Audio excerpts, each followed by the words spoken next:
am excited to welcome you to Live Healthy Naturally, a podcast about how to get healthy and stay healthy naturally. I'm Dr. Sowmya. You can find us on all major podcast hosts, including Google, Apple, Spotify, and iHeartRadio.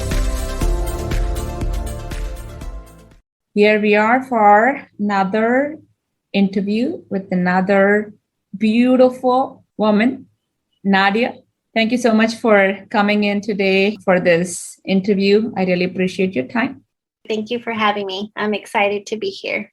Absolutely. I mean, it's like whenever we share different stories, it's very interesting what that means and what is available, right? What is out there. And so that's why, we have all kinds of different people in here with different kinds of ailments, different kinds of conditions that they have been able to heal from.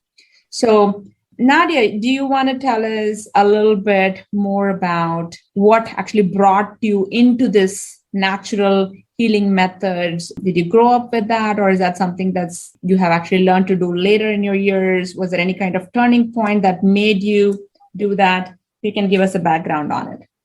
Okay, so what started on our journey of trying to be more homeopathic was that my son had asthma. Mm-hmm. And we had always been interested in natural methods. Mm-hmm. But as far as growing up doing things really naturally, that wasn't something, it wasn't that we always took medication, but it wasn't looked upon as, maybe there's another way to do things. Mm-hmm. And so my son always kind of had different allergies and stomach issues.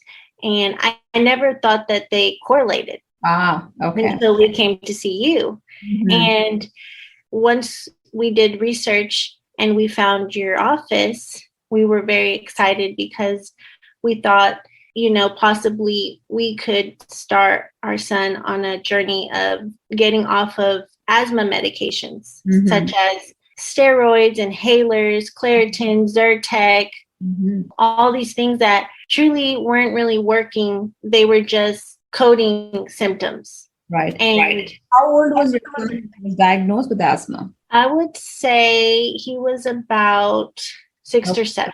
Okay. Mm-hmm. And before that, did the allergies start before that, and the stomach digestive symptoms were before that?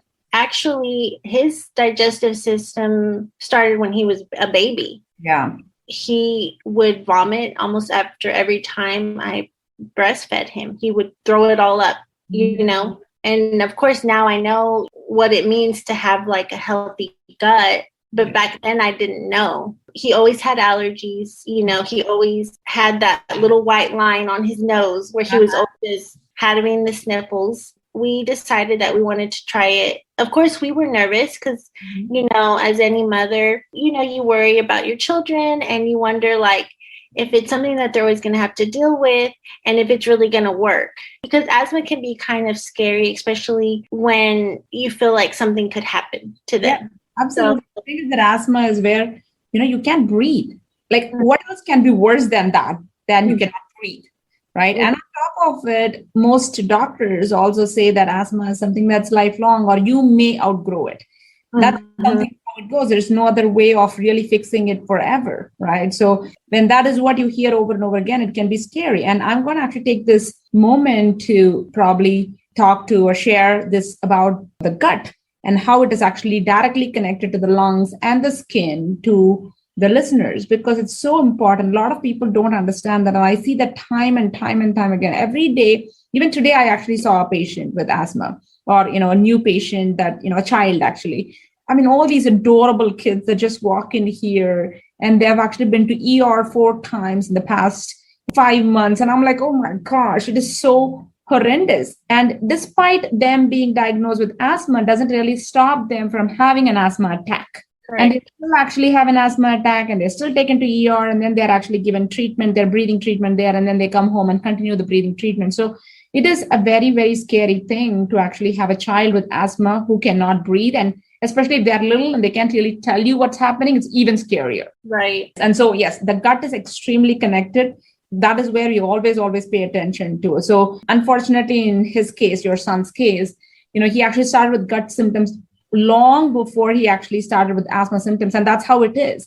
Our body gives us enough time to repair, tells us something is going on, but obviously we don't necessarily have the tools to fix that sign or symptom, which means that, it actually just progresses into the next important organ, like the lungs. Yeah, and it did. I mean, and not only that, it also led to constipation issues. As he was 5 years old, I can remember him being constipated and wondering why. Once we started on this, it was just so nice because you were able to explain things in a way that we could understand. And not only that, but we had an actual treatment plan that we could possibly see like the end of the road of it. You know what I mean? Not like it's going to be this continuous thing that he's going to have to deal with for the rest of his life. Yes. And so it has actually carried on not only for his life, but also for my other children and my husband and I.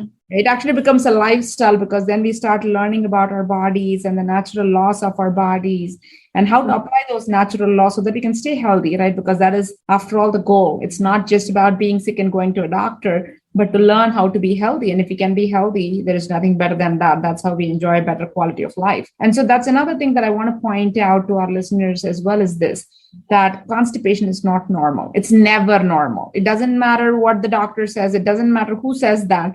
It is never, ever normal, even if it is in a baby. If you eat, you need to poop. As simple as that. What goes in has to come out. So if it doesn't come out, if it happens very rarely, it's not a big deal. Just notice what you ate and fix it. But if it's happening consistently, please do not take that lightly. And also up until your children are maybe at least 7 years old, go and check the toilet. Go and see what their stool looks like. It needs to look formed like a banana or a hot dog. It needs to be brown in color, and it needs to be, light or dark brown or moderate brown, but it should not be in all kinds of different colors. It cannot be loose. It cannot be watery. It cannot actually be hard pellets. It has to be nice, soft, easy to go, a good amount, and they should feel satisfied, and they have to go every single day. These are things that you need to pay attention to. And I know that we all have so many things on our plate. We all do. And I understand because, I have a full-time job and some. So it sometimes makes it difficult to pay attention to everything.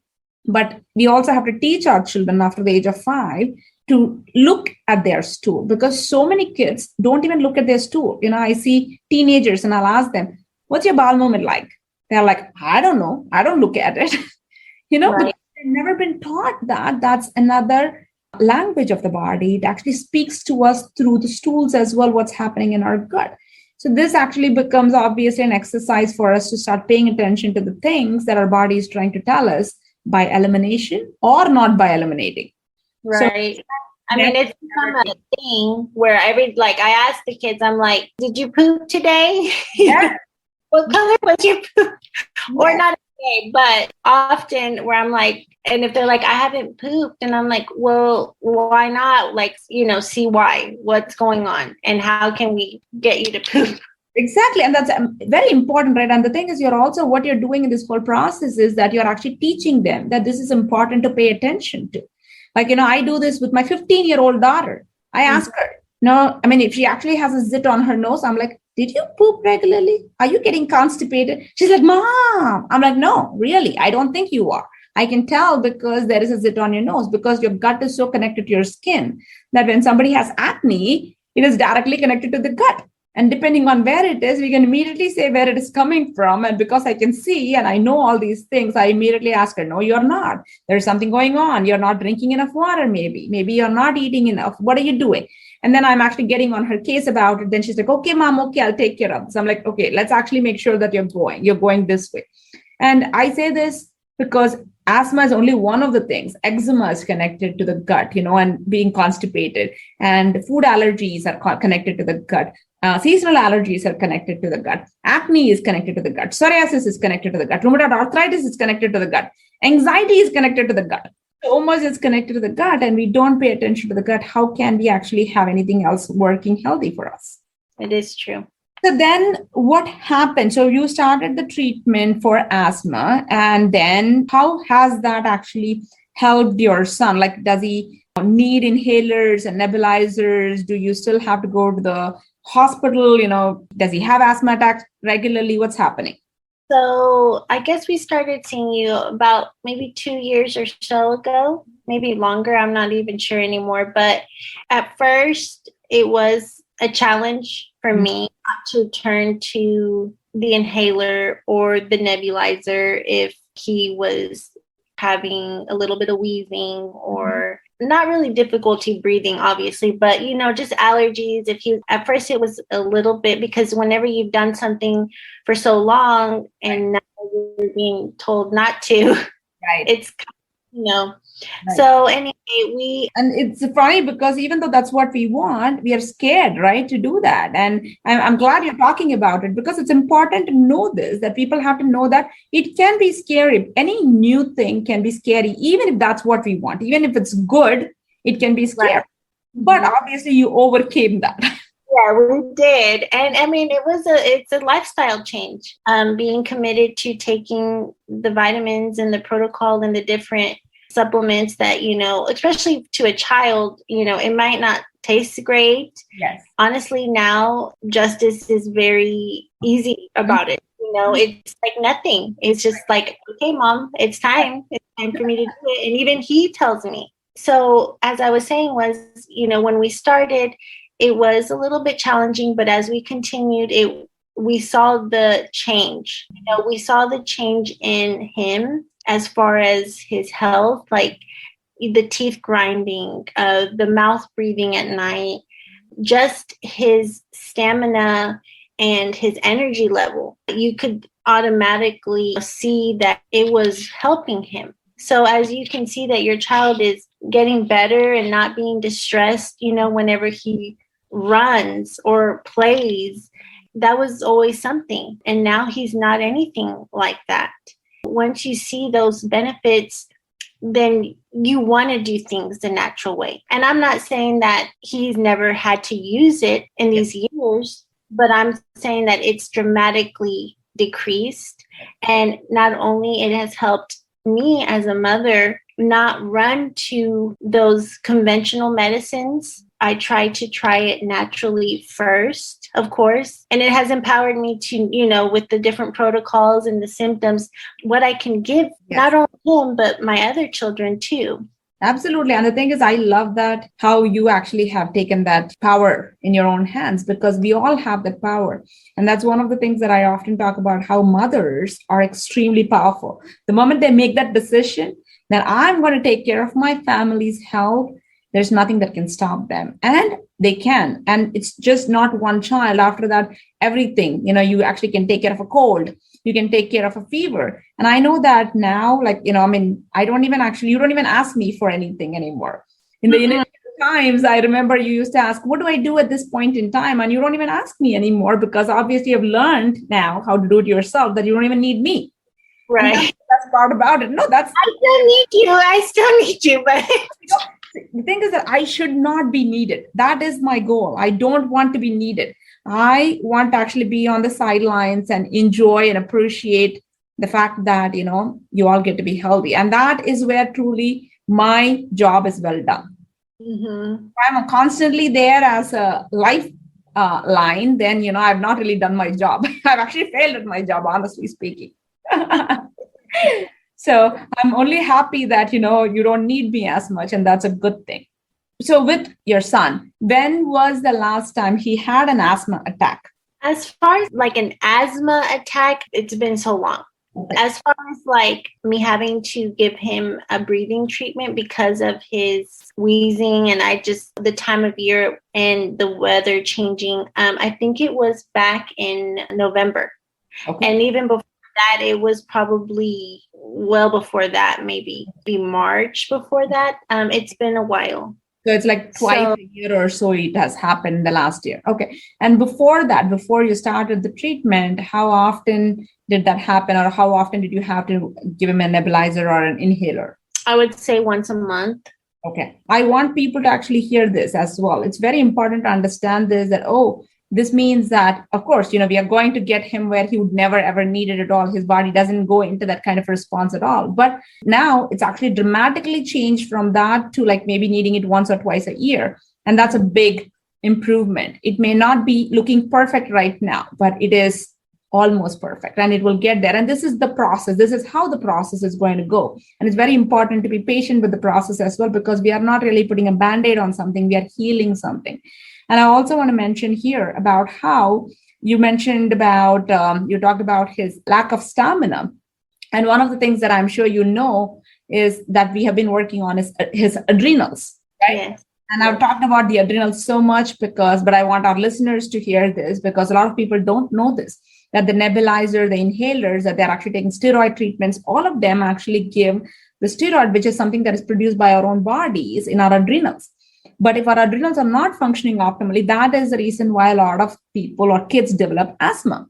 And so what we do in treatment is we actually do a lot of support for the adrenals so that the adrenals can make their own hormones so that it can keep the airway open. If the airway is open, you don't actually have an asthma attack. And that's one of the biggest ways we actually heal this. And over a period of time, he would not need anything. And he would be able to be completely free of asthma and not even really take a whole protocol anymore. Maybe just have him on some multivitamins or something like that. But that's about it. That is the goal of treatment. And we would get there. Yeah. And we did, like, everything was a process. I remember when we first started, it was more like attention to the gut, like cleansing out the intestines. And then we moved on to a different, organ. And then at the time I didn't know, but now I know, everything has its own step, and you have to just be patient. And like you said, trust the process of it. It's not going to just be a change overnight. Yes. Is there any other conditions as well that natural healing has helped you with, other than asthma? And of course, he has gut issues, food allergies, seasonal allergies and all of that. It has also helped with anxiety. Mm-hmm. Sometimes, my husband and I, sometimes we can have anxiety, and we have seen you about it, and we have been able to kind of understand where those feelings can come from, because, we live in a world that we worry and we have different reasons to feel anxious, but being able to treat it naturally as opposed to getting on a medication has been something that's really important to us, because we know, just from experience, well, not personal experience, but from people that I've spoken to have had to be on medications, and I've seen how it doesn't really work. It's just another Band-Aid, of course. And the one thing that I really, don't understand is that you're able to go get a prescription for Xanax, I guess $4, $10 a month. But in order to actually do something naturally, it costs you hundreds of dollars a month. That's something that it's kind of sad, because there are treatments that are natural, but our society has not provided that for us. We've had to look out on it for ourselves. Yes. It's funny in a way, because you say that, because it used to be that people actually always chose natural first. That is not working the conventional route, right? Like the Western outlook of it.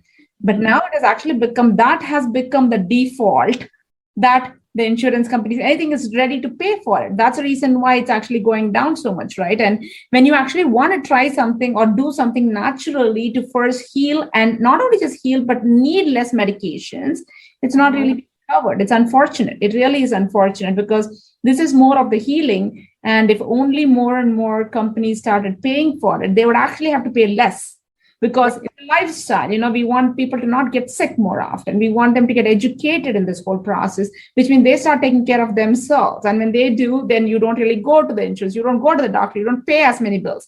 So it is just so much better in the long run. But, one thing I always tell people, because I've referred you to many people, and just not you, but just to try things naturally. Yes. Because I see the benefit in our lives. Yes. And one thing is that our lives, our bodies are an investment. Like, we are precious. Yes. And we have to take care of ourselves. Yes. We are worth that.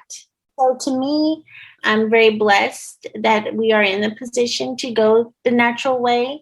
I don't take that for granted. And so, like I said, I am very thankful that we can do it this way because, like I said, it just has changed our life so much. Another instance was that my husband went and got blood work and his testosterone was low.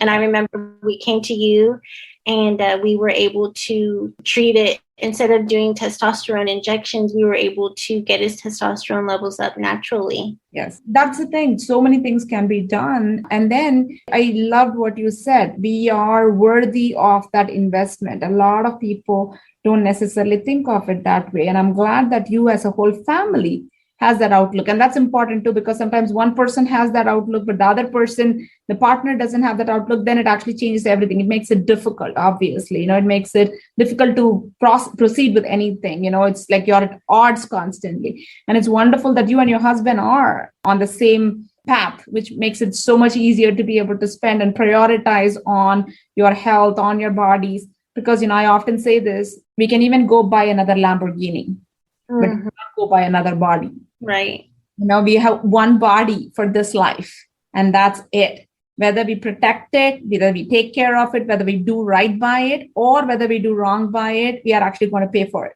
Either ways. We pay with good quality of life if we have a good body.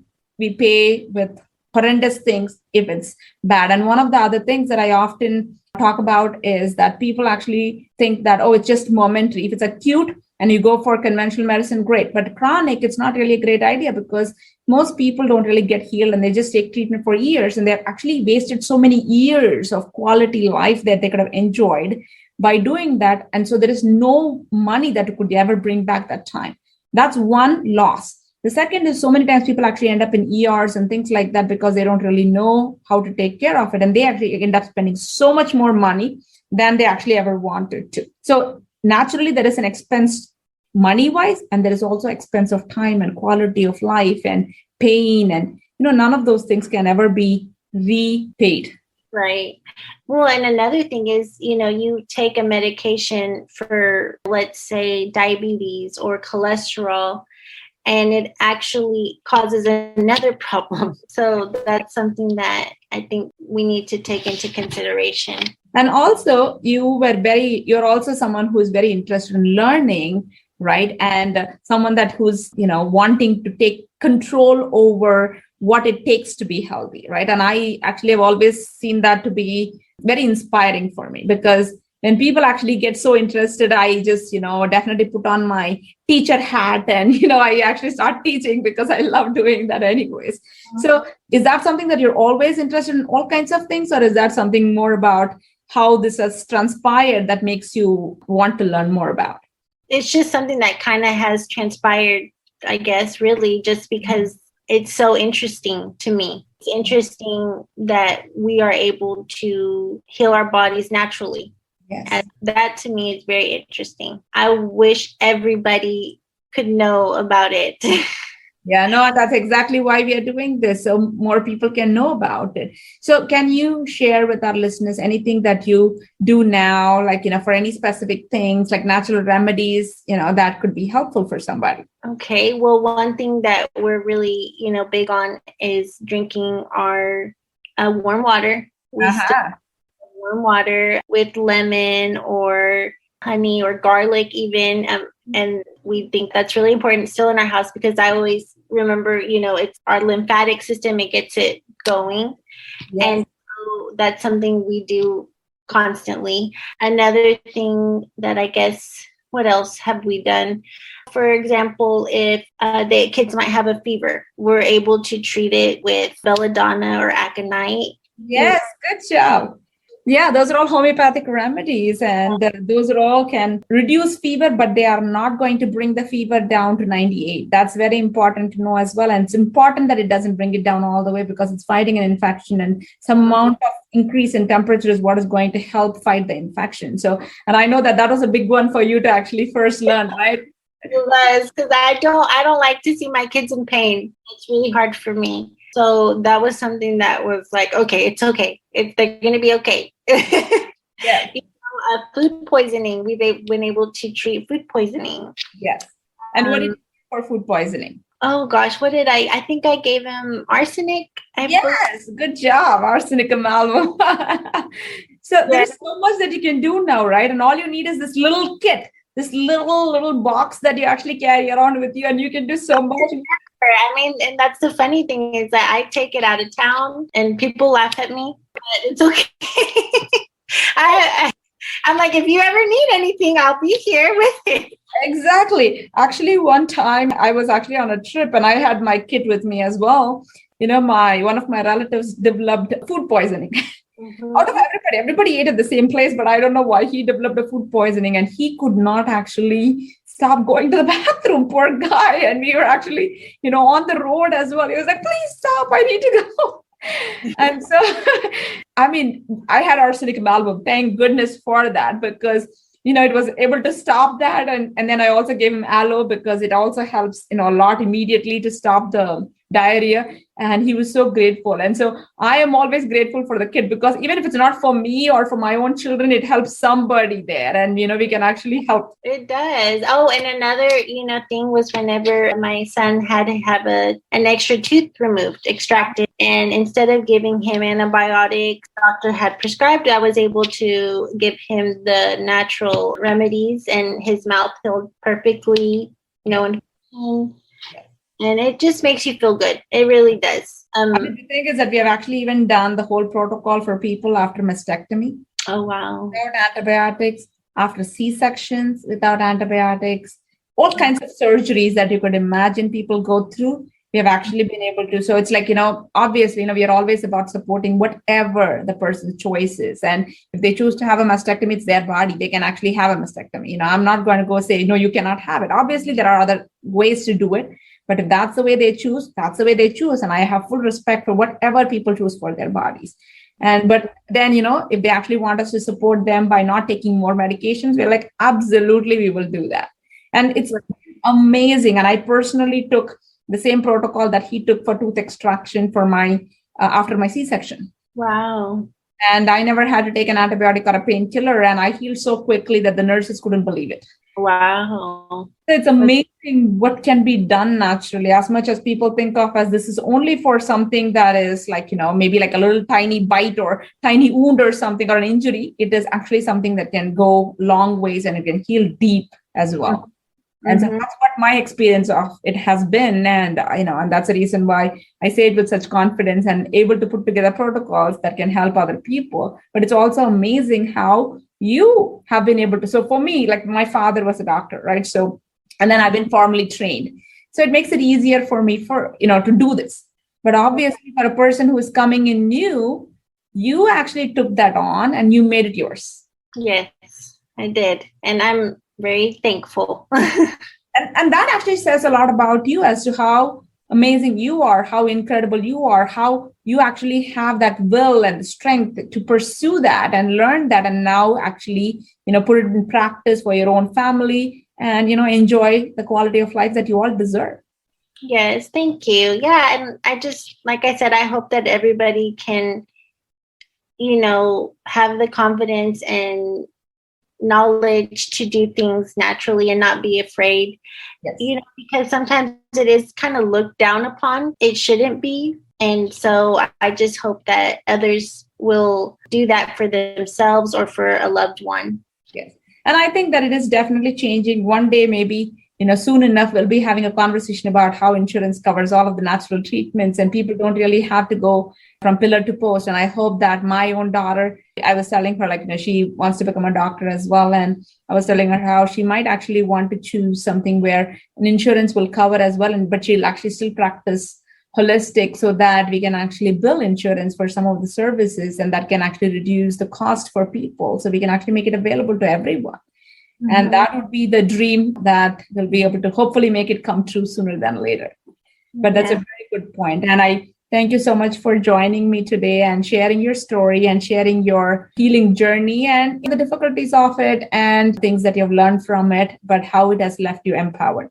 Are there any last words that you want to share to our listeners? Well, no, I think that's everything. I just, like I said, just if you're skeptical or if you're unsure, I would say to do your research and to just better understand how your body works and see that it will be a benefit that you will not regret taking that leap. Perfect. And I agree with you 100% on that. And it's true. It's always that way, that everything that we do, our body is always trying to talk to us in so many different words or so many different signs and symptoms. That's the language that it speaks. And if we pay attention to it and if we listen to it and if we heal it, then we will actually find so much more of ourselves in that process.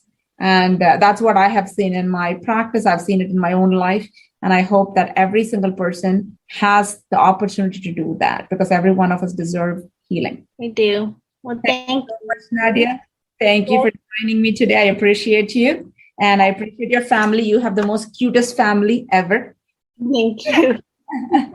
And I hope to see you guys very soon. I know you have things to do and places to be, and you chose to listen to me. Thank you so much for tuning in to today's episode. I'm Dr. Sowmya Sridharan, and it is an absolute honor to be heard by you. I hope you enjoyed and learned something from this episode.